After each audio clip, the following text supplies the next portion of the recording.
सोचिए, एक बहुत बड़े साम्राज्य को चलाना ये कोई बच्चों का खेल तो है नहीं। ये वो चुनौती है जिसका सामना इतिहास के हर बड़े शासक ने किया है। और प्राचीन भारत के दो महान राजवंशों, मौर्य और गुप्त ने भी इस चुनौती का सामना किया। लेकिन कमाल की बात यह है कि उनके तरीके एक दूसरे से बिल्कुल अलग थे। आइए आज इन्हीं दो प्रशासनिक मॉडल्स को समझते हैं। किसी भी शासन का असली मकसद क्या होना चाहिए? क्या सारी ताकत एक जगह सेंटर में होनी चाहिए, या फिर असली शक्ति स्थानीय लोगों के हाथ में होनी चाहिए? मौर्य और गुप्त साम्राज्य इन सवालों के दो बिल्कुल अलग जवाब की तरह हैं। और बस यही है हमारी आज की बातचीत का निचोड़। एक तरफ मौर्यों की केंद्रीकृत लोहे की मुट्ठी थी, तो दूसरी तरफ गुप्तों का विकेंद्रीकृत मार्गदर्शक हाथ। दो एकदम अलग दर्शन जो अपने अपने समय में जबरदस्त कामयाब रहे। पर सवाल यह है कि कैसे? तो चलिए इन साम्राज्यों की बनावट को परत दर परत खोलते हैं। हम शुरुआत करेंगे राजत्व से, फिर उनकी नौकरशाही को देखेंगे, स्थानीय शासन पर नजर डालेंगे और आखिर में समझेंगे कि उनकी न्याय व्यवस्था कैसी थी और इसका आम लोगों पर क्या असर पड़ता था। देखिए, किसी भी साम्राज्य की पूरी इमारत इस बात पर टिकी होती है कि उसका सम्राट खुद को क्या समझता है। सारी शक्ति की शुरुआत वहीं से होती है। और यहीं पर मौर्य और गुप्त साम्राज्यों के बीच का सबसे बड़ा फर्क साफ नजर आता है। मौर्य मॉडल तो एकदम साफ था। निरंकुश राजतंत्र, मतलब राजा ही राज्य था।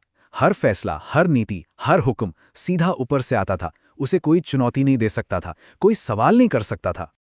और एक दिलचस्प बात यह है कि मौर्य शासक बहुत साधारण उपाधियां इस्तेमाल करते थे। ऐसा क्यों? क्योंकि उन्हें किसी बड़े नाम के पीछे छिपने की जरूरत ही नहीं थी। उनका अधिकार सीधा था, अकेला था और पूरा था।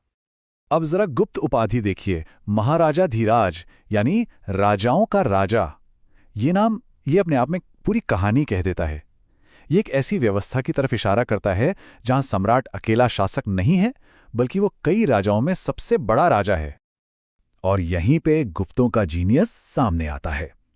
उन्होंने पूरे साम्राज्य पर सीधा कंट्रोल करने के बजाय सामंतों और छोटे राजाओं का एक नेटवर्क बनाया। सम्राट सबसे ऊपर था, लेकिन उसने अपने नीचे के राजाओं को काफी आजादी दे रखी थी। शर्त बस एक थी, समय पर टैक्स और जरूरत पड़ने पर सेना की मदद। अच्छा, तो राजा की बात हो गई।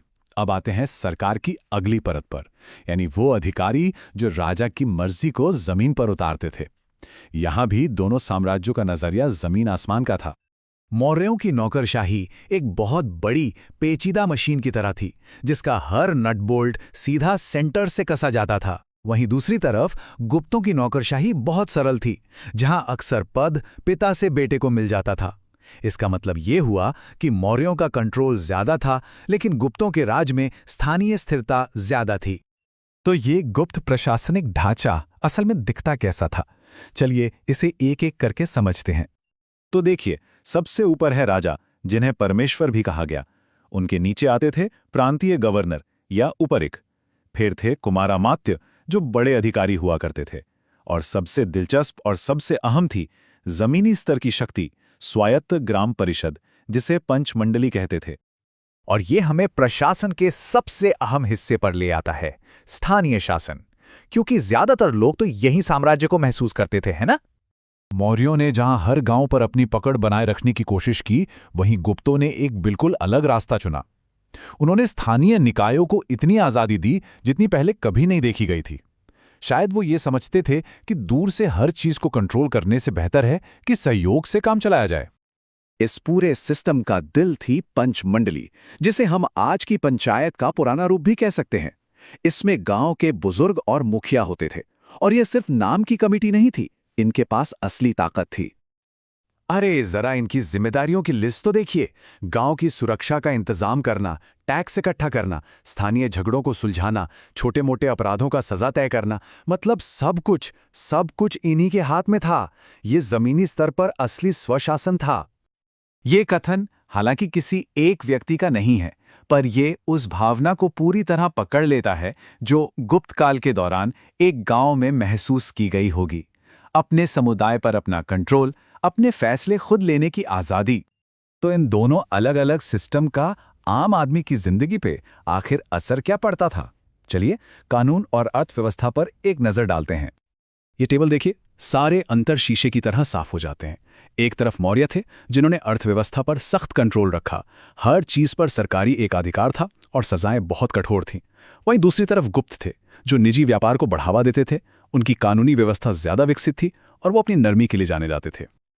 और एक बात जो वाकई हैरान कर देती है, वो है सजा देने का तरीका। उस समय के चीनी यात्री फाहियान ने लिखा कि गुप्त साम्राज्य में मौत की सजा तो लगभग थी ही नहीं। ज्यादातर गुनाहों के लिए सिर्फ जुर्माना लगाया जाता था। जरा सोचिए, उस जमाने के हिसाब से ये कितनी मानवीय सोच थी। तो आखिर में हम क्या देखते हैं? हमारे सामने है शासन के दो बिल्कुल अलग अलग ब्लूप्रिंट।